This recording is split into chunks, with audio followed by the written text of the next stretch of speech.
As discussões e propostas em torno do marco temporal das terras indígenas. O assunto virou queda de braço entre congressistas e o STF. E o alerta para contratos de compra e venda de soja com cláusulas da lei antidesmatamento da Europa. Assuntos para o Circuito Rural de hoje.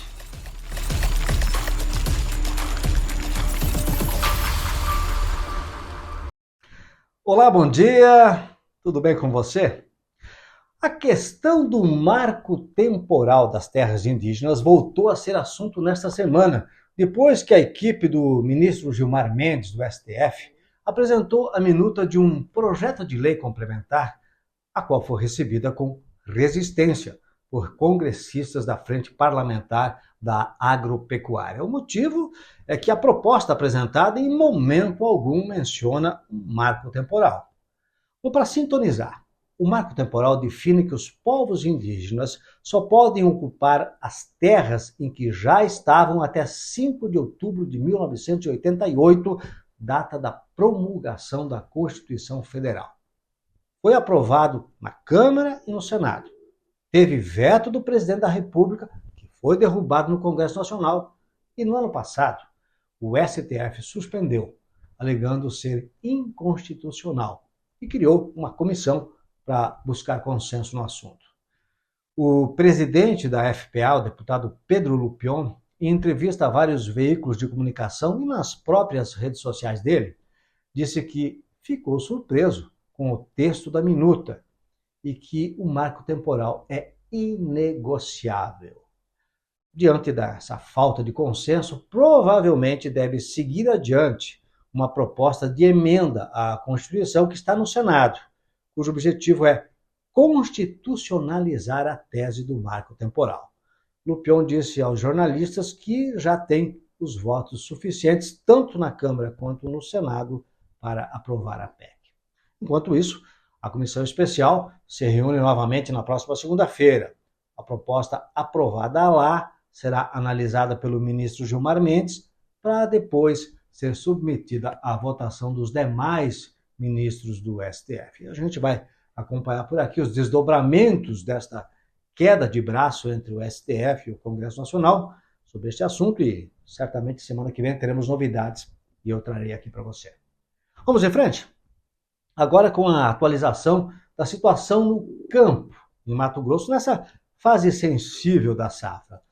O clima, felizmente, colaborou, né? E a colheita da soja avançou bem na última semana, passando aí da metade da área colhida no estado. Continua atrasado em relação ao ano passado, mas o serviço rendeu nos últimos dias.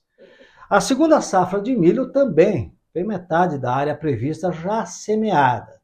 Fica a dúvida sobre os outros 50%, visto que a janela está se fechando.